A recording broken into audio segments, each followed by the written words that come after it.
Throughout human history, gold has been the ultimate prize for conquering empires, crafty bankers, and even athletes. What's the big draw?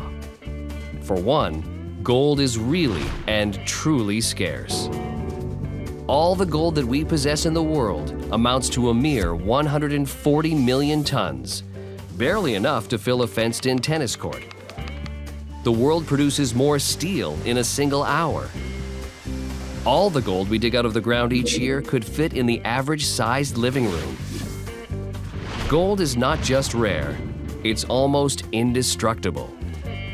We know how iron rusts and copper tarnishes, but gold is one of the most chemically stable elements, which means it resists chemical changes. When exposed to oxygen, it won't oxidize. No rust, tarnish, or other physical degradations.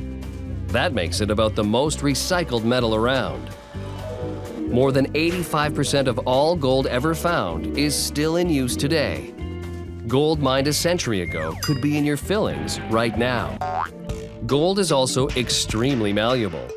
A lump the size of a domino could be flattened into a sheet the size of an Olympic swimming pool. You could roll out that amount into 80 kilometers of very thin wire. That would be 10 times thinner than a human hair.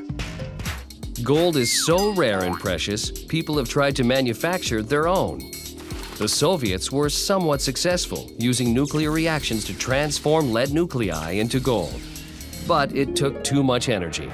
Ever wonder where the expression acid test comes from? To test the presence of gold, jewelers used to dip items in nitric acid.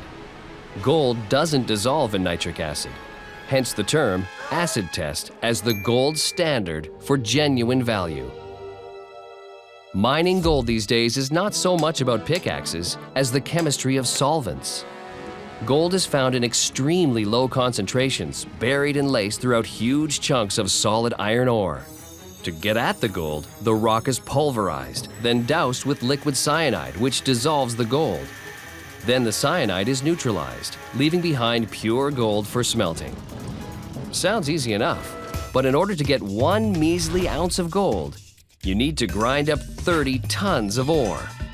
At some mines, 100 tons of ore must be excavated for a single ounce of the stuff. Australians have developed a more efficient and environmental solution to liquid cyanide and open-pit devastation. Researchers down under have discovered microorganisms that eat trace amounts of gold within rocks. They then deposit them into larger nuggets. The idea is to one day harness this fauna for easier extraction from the ground. If they succeed, the world will have a nice, chemical-free method for gold extraction. But it still doesn't solve the problem of the incredible shrinking supply.